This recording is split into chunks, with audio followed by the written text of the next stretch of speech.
Dito sa tapat ng pwesto, sa kainan ni Mang Baldo, ay nanood nga po ako sa pagbabalat nitong mango. Abay, napakahusay. Lubhang sanay na sanay. Ang balat pantay-pantay, kabisado na ni tatay.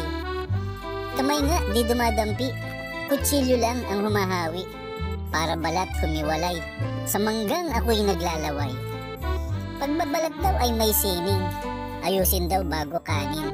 Pagkat mangga kahit maasim, pag malinis daw matamis na rin. Tingnan mo't pati paghati, walang sablay kahit munti. Abay, mag-ingat sa paghiwa, baka daliri ay mawala.